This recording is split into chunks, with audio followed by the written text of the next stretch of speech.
Okay, we're moving on to chapter 10. I do want to mention something. When it mentions their children, I think it means they're grown children. It's still their children, but it means they're grown children when it talks about putting them to death. I realized that, like the people going into the streets and fighting and whatnot, and some of them have ended up dying. Through time, I think maybe we'll see more of that. Hopefully not for a while. I know I've had my share of seeing such things in the news.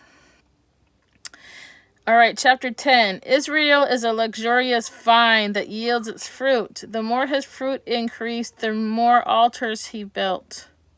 As his country improved, he improved his pillars. And remember, we are Israel as far as believing in God, and we're grafted in. And 2, it's talking about actual Israel. But some of these lessons are also for us, because it sure sounds like what's going on for us too. Their heart is false. See what I mean? Their heart is false. They must bear their guilt. God speaks to us too. He holds us to standards also of us believing in him, and he can also punish us or anyone as far as the country, the nations. Also, I think when it speaks of mothers and like in the other verse, in the other video where it's talking about the miscarrying womb and the dry breasts, I think maybe it has to do with bearing more nations and the nations not being able to give food to their child nations. Like how the United States was a child of England and England a child of Rome, more or less. Their heart is false. Now they must bear their guilt. This is chapter 10 of Hosea. The Lord will break down their altars and destroy their pillars. For now they will say, we have no king. Isn't that what they're wanting to say right now? I hope we're not here to see that day. I hope God takes us up first. For now they will say, we have no king, for we do not fear the Lord. And that's certainly what's happening now. And a lot of them, they say they have no king. They don't recognize Trump as their president. He says, not my president, not my president. How many times have we seen that not my president thing? For now they will say, we have no king. They've been saying it for 4 years. For we do not fear the Lord. A lot of them say they don't believe in God. And a king, what could he do for us? They're trying to say, what can Trump do for them? They don't believe he can do anything for them, even though that he has done plenty. They utter more mere words. With empty oaths they make covenants. So judgment springs up like poisonous weeds in the furrows of the field. The inhabitants of Samaria tremble for the call of Beth-aven. Its people mourn for it, and so do its idolatrous priests. Well, that's kind of like what's happening right now as far as us mourning for what's going on. And we know that the Bible says perilous times shall come. So even more as time passes, people will be mourning more, and more idolatrous priests will also be mourning over it. Those who rejoice over it and over its glory, for it has departed from them. The thing itself shall be carried to Assyria in tribute to the great king. Ephraim shall be put to shame, and Israel shall be ashamed of his idol. Samaria's king shall perish like a twig on the face of the waters.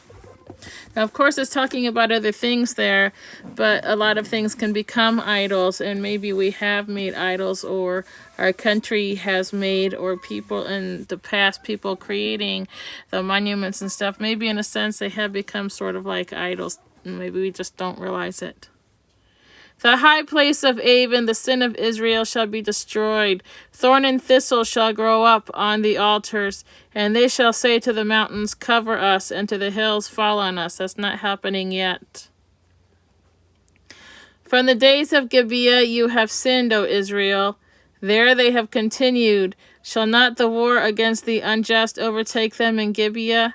When I please, I will discipline them, and nations shall be gathered against them when they are bound up for their double iniquity. And we need to be watching things that are going on in Israel, how many countries are going against them and joining forces against them as time passes. Ephraim was a trained calf that loved to thresh, and I spared her fair neck. But I will put Ephraim to the yoke. Judah must plow. Judah must harrow for himself. Sow for yourselves righteousness. Reap steadfast love. Break up your fallow ground, for it is a time to seek the Lord. See, this speaks to us. Thorn and thistles grow up on their altars. That was verse 8 of chapter 10. And that has happened in many churches. Now we're at this part. Sow for yourselves righteousness, reap steadfast love. That's a message for us too. Break up your fallow ground, for it is time to seek the Lord. And that's true for us right now. That he may come and rain righteousness upon you. You have plowed iniquity, you have reaped injustice, you have eaten the fruit of lies. Even a lot of us have believed things and we didn't even realize that they were lies. Because you have trusted in your own way and in the multitude of your warriors, therefore the tumult of war shall arise among your people, and all your fortress shall be destroyed. That could possibly speak to us because of our country being so full of sin. And also speaking to Israel. But we need to realize that these things are going to happen.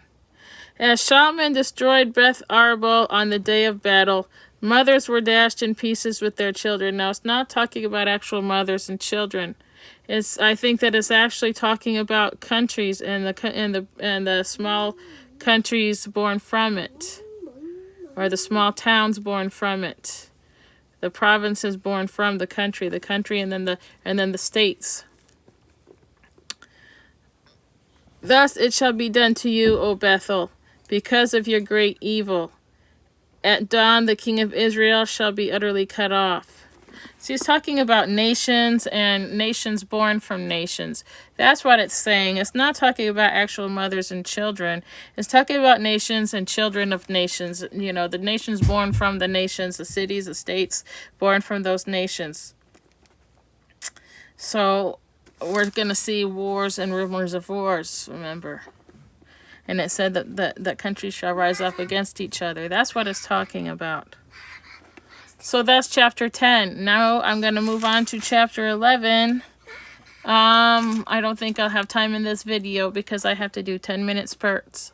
So, but that's okay. Piece by piece, and I'll give you a chance to watch piece by piece also. Thank you.